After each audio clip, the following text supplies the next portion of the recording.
क्षमा breaking Jain news.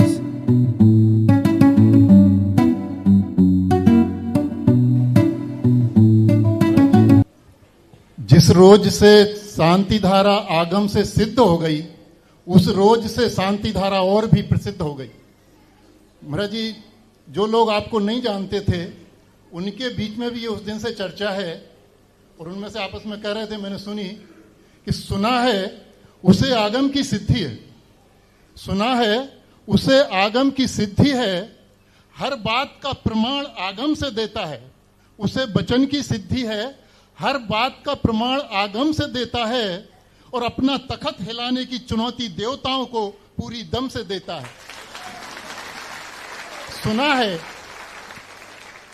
सुना है गजब का सपेरा है, सुना है गजब का सपेरा है, बीन बजाकर मंत्र जब बोल देता है, हर गणेता मुस्कुराकर कुंडली खोल देता है।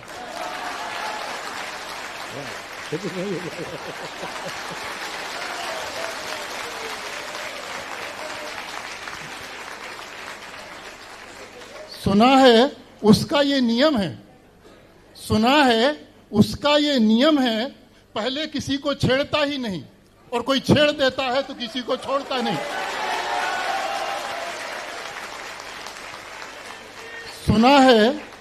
सुना है उसकी ये आदत ही नहीं, सुना है उसकी ये आदत ही नहीं, भक्तों में भेद करने की, वरना शक्ति तो रखता है आसमां में छेद करने की।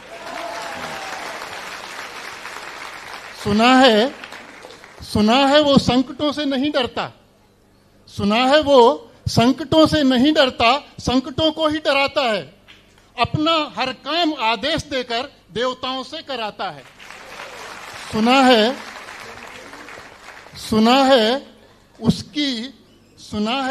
उसकी साठगांठ कुबेर से है, सुना है उसकी साठगांठ कुबेर से है, इशारा पाकर कुबेर हर्ष जाता है, और घोषणा कोई सी भी हो, धन तो बरस जाता है, धन तो बरस जाता है।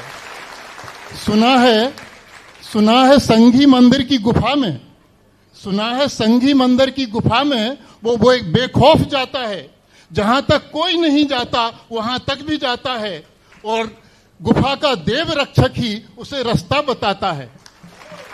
सुना है अगर सागर के लोगों की, अगर सागर के लोगों की इच्छाएं होंगी तो इसी भवन में कुछ दीक्षाएं होंगी, इसी भवन में। सुना है वो न भ्रम में जीता है, सुना है वो न भ्रम में जीता है, न गम में जीता है, वो तो अपने स्वयं के श्रम में जीता है, स्वयं के श्रम में जीता है। महाराज जी, एक छोटी सी जिज्ञासा थी कि जैसे 2500 साल बाद अपना जैन धर्म पूरा खत्म हो जाएगा, तो उस समय ये जो मंदिर हैं, जैन धर्म तो बचेगा नहीं, उनको मानने वाले पालने वाले, उनको जैन धर्म को मानने वाले वो पालने वाले नहीं रहेंगे, तो ये जो मंदिर हैं, जो प्रतिमाएं हैं धातु की हैं, इनकी क्या स्थिति बनेगी, कैसे रहेंगे, क्या होगा? महाराज जी नमोस्तु। जब तक मंदिर नहीं बनेंगे जैन नहीं, तब तक मंदिर भी नहीं बचेंगे, क्योंकि धीरे धीरे मंदिरों के बनाने वालों में कमी आ जाएगी। मंदिर बनाने क्या करना, कोई मंदिर जाने वालों की भी कम हो जाएंगे। जब मंदिर नहीं जाएंगे लोग, मंदिर जाने के भाव नहीं होंगे, मंदिर बनाने के भाव नहीं होंगे, दान के भाव नहीं होंगे, तो धीरे धीरे करके उनके हिरास होते जाएंगे। और पुद्गलिक मंदिर हैं, इनकी तो उम्र होती है, अभी 18,000 वर्ष है, अभी तक दुनिया में कोई शिल्प ऐसा पैदा नहीं हुआ जो मंदिर 18,000 वर्ष तक खड़ा रहे। कोई भी विश्व के अंदर कोई इबारत नहीं है जिसकी उम्र हजारों साल से ऊपर हो। 18,000 18,000 क्या कहलाता है? 1,000 नहीं, 18,000 तक आज तक कोई भारत के अंदर कोई भी इबारत नहीं है जिसकी उम्र 18,000 वर्ष हो। तो हर चीज का इनका है, ये धीरे धीरे प्रकृति से अपने आप धराशायी होते जाएंगे, और सब मूर्तियां भी धीरे धीरे इनमें उत्पाद व्यय क्षरण होता जाएगा। और फिर जब दुष्टजन होते हैं तो इनको सुरक्षित भी कहाँ रहने देते हैं, तो ऐसा गुरु का काम यही है कि शिष्य को भगवान के साथ जोड़े। गुरु का काम होता है शिष्य को परमात्मा बना दे, सबके साथ जोड़ दे। गुरु वो नहीं होता कि सिर्फ अपने तक सीमित कर दे, कि बस मेरे दर्शन कर लिए और किसी के दर्शन करने की नहीं जरूरत, मेरी व्याख्यान वाणी सुन लेना और किसी की सुनने की नहीं जरूरत, मेरे को भोजन करवा देना और किसी को भोजन करवाने की नहीं जरूरत। ये गुरु के लक्षण नहीं है। एक भी संप्रदाय, एक भी परंपरा, समाज के अंदर एक भी झगड़ा ये तीर्थंकर के कारण नहीं है, ये धर्म गुरुओं के कारण है। और धर्म गुरु यदि एक हो जाए तो समाज में एकता पक्की है। भले ही हम यहां बैठ करके आपको बोलते हैं आप एक हो जाओ, एक हो जाओ, एक हो जाओ, नहीं होने वाले हो। बंदो, यदि धर्म गुरु आपस में मिलने लग जाए तो समाज तो आपस में अपने आप मिलने लग जाएगा। धर्म गुरु यदि आपस में बात करना शुरू कर दे तो संघ समाज तो अपने आप शुरू कर देगा।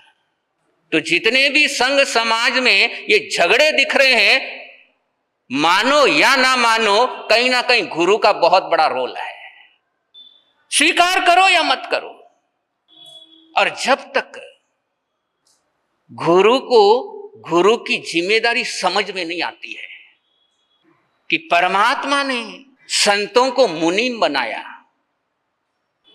परमात्मा ने संतों को मुनीम बनाया और संत मालिक बनकर के बैठ गए, खुद को भगवान समझ बैठे, और तभी से ये रगड़े झगड़े शुरू हो गए। तो सामाजिक एकता,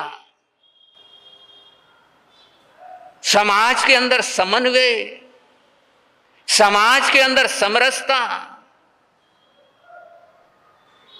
समाज एक, ये सब कुछ समाज के जो कर्ता धर्ता है, समाज के जो कर्णधार है, उन पर डिपेंड रहता है, ने की कॉमन पब्लिक के ऊपर।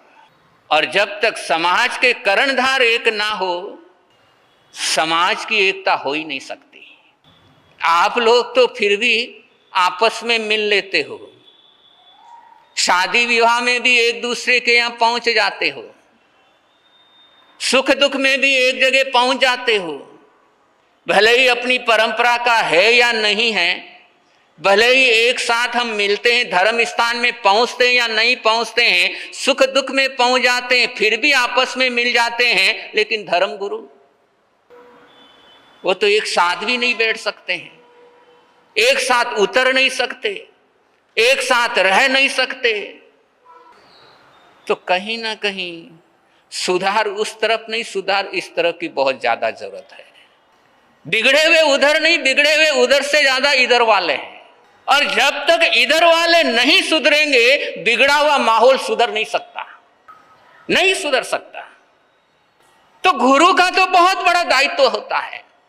यदि गुरु अपनी जिम्मेदारी का यदि ईमानदारी से निर्वाह करने लगे तो समाज कहां से कहां पहुंच